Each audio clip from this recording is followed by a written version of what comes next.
Beating COVID at the moment is akin to pushing a ball underwater. You can keep pushing it under as far as you can, but the further you do it, the more violently it's going to burst from the water itself. Lockdowns, no matter their size or severity, will do good, but won't solve the problem definitively. That ball is going to keep trying to come to the surface.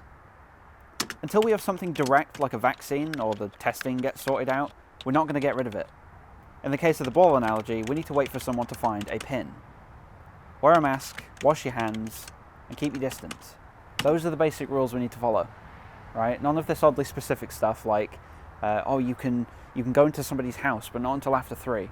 Or if you go here, make sure to wash your nose. It makes no sense. People are going to revolt against that because it's dumb, and the government itself aren't following these rules at all, okay? Throughout this entire pandemic, I have been feeling annoyingly hopeful. I've been trying to figure out ways to get past this whole thing without having to wait ages for this vaccine. But I am now at peace with the fact that, thank you again, dog. I am now at peace with the fact that we're not going to get rid of this virus without a vaccine. It's going to keep, thank you, dog. It's going to keep coming back.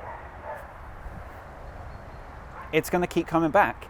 And I need to stop thinking about everything too much. My brain gets clogged. You just go on Twitter and it's pure depression and people fighting over nonsense. I personally am just going to stick to the basic rules of wearing a face covering, as annoying as it is with this massive spike beard, keeping my distance from everyone, and having just basic human hygiene. You know, using the hand sanitizer and all that, that's fine. But all of these weird higgledy-piggledy things that the government's shooting out of nowhere, I'm not going to listen to those.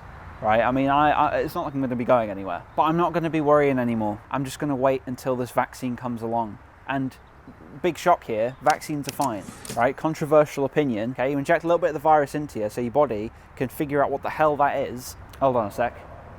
I think we need to fight that. And once that virus is out of your body then goes, right, we'll write that down. We know what that looks like now. If it does come back in with a big nose and a mustache, we will be a little bit suspicious, but we'll maybe go around and have a second bout at it, right? Because this virus is something that we have never experienced before. Of course, we've had other coronaviruses like, you know, the common cold, the flu, and another one, but they are around. You know, it's just this one specifically, we've never come across it before, which is why it's going to be super hopeful if they actually get a vaccine out by the end of the year. They might have it complete, but it might not roll out until next year. So you could have possibly had it by now, Future Kai. I've got no idea.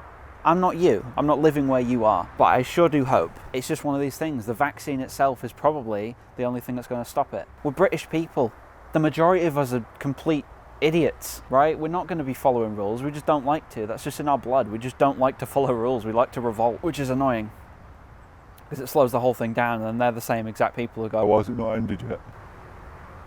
I needed this time, I think, over the past couple of days to format and formulate my words because I really needed to say this. This is a pure catharsis on my part. And I hope you, Future Kai, I hope you've enjoyed hearing me ramble about it because I hope that in the future, this is all, you just completely past it. Right, I hope you can go and see your nan, your mum, and just everyone, just give them a hug, right? I would gladly go up north and stay over, but it wouldn't feel right.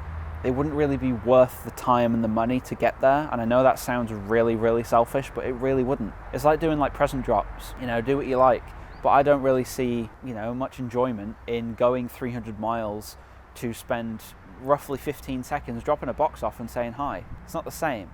I want to wait for this whole thing to blow over when it inevitably does, so I can go there and cathartically give my mum the biggest hug she's ever gotten in her life. I hope you've done that so many times, Future Kai, because I really, really want to. Keeping in touch with your relatives over the phone and over FaceTime and Messenger and all this is great, but it's not the same. And I really hope we're out of it soon.